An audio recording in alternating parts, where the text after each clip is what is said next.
In this video, I'm going to talk about what is user-centered design and what are the 4 steps of user-centered design. So the process behind user-centered design, this is going to be my video. So let's get started. So first time, who used the term user-centered design? Back in 1977, Rob Kling was the first one who used user-centered design, and later it was used by Donald A. Norman, the famous UX author, The Design of Everyday Things book. So I always suggest you that you must read that book. This is the first book you should read if you are a product owner, product designer, or SaaS startup owner, or CEO of any company. Okay, so let's get started. So the first step is going to be understand the users, and the most important is understand the context of use, how your users are going to use the app, in what environment, in what conditions, whether they will be harsh conditions, rainy season, a lot of heat, in cold, or maybe in rushing to their work, or jogging while jogging, or relaxing. So this is very, very important. So you need to understand your user. That will involve your user goals and needs. Next step will be that you need to specify user needs and business goals. So both of these are going to be like a diamond for your product. So whatever you are designing, both of these factors should combine to create a rectangle that is going to help you build a better product that is going to suit both user needs and business goals. So you need to list down or specify what are the needs or goals of the users, what is their primary goal, what is their secondary goals, what are their needs, emotional needs, or maybe something that is attached to your product. Okay, so it could be feasibility, it could be ease of use, it could be anything. So list down all these. And next is that you keep in mind that you need to involve your users and your design team and your development team at the same space and at the same time. You have to involve users in every step of building that product, whether it's design or development. So it could be a physical product like a ballpoint pen or a knife, kitchen knife. So is it easier to hold? Is it easier to cut something?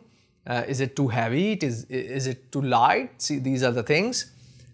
So the next one is, once you have specified all your goals and user needs and business needs, next is you need to create your solutions. So design some solutions for this problem users and businesses having, and try to test and evaluate those solutions with the users. Okay, so this is the most important part. Prototypes or products that are not fully finished, you can test them with the users to see that how they respond, how they actually how effective that solution is for the specific user problem.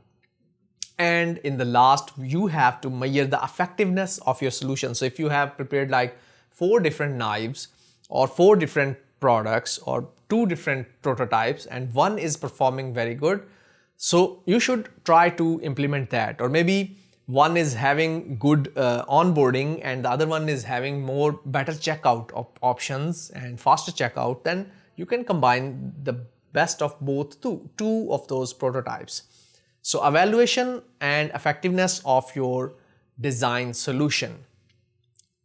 Keep in mind that this is an iterative process, so it is going to repeat and you have to improve it again on the basis of user evaluation. So once the user feedback came, you have to evaluate it and you need to iterate your product, and you need to keep improving it again and again till it is finalized. And it is an iterative process. It is going to never stop, in my opinion. Maybe at some stage it is going to change with the technology and other things, but mostly it doesn't stop.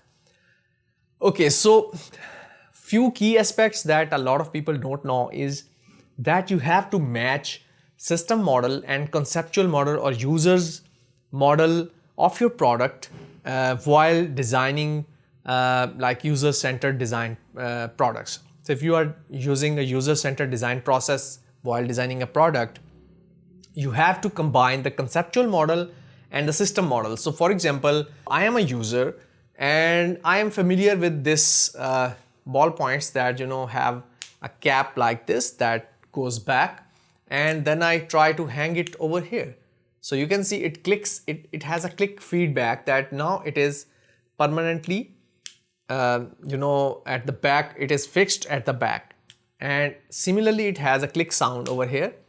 So this is a very, very good feedback, user feedback, or you can say affirmation that this product is working and I know. So let's start with this. So once I hold this, you can see that this cap actually touches my this upper area of the inner area of my thumb and finger, first finger, index finger, and sometimes it irritates me. Really, you can see this cap, it actually comes into my hand like this, and it start rubbing across my skin and it irritates me. So I have to move it like this to hold it again.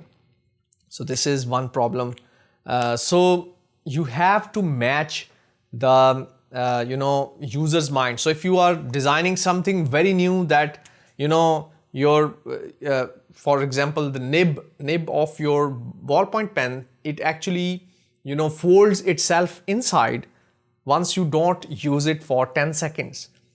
So once someone holds it up, it should immediately come out.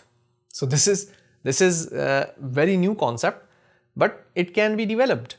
So what if the sensor of your movement sensor you have in your ballpoint pen fails? So these are the things you have to keep in mind. Maybe user is unable to understand that how this is going to come out. So maybe they are putting it down and seeing that how to make it, how it is going to come out. So these are the things you have to consider while you are designing a user-centered design process or product, user-centered design product. I'm not sure how I should say. So if you are designing a product and using user-centered design process, make sure you keep all these things in your mind. I will meet you in another video.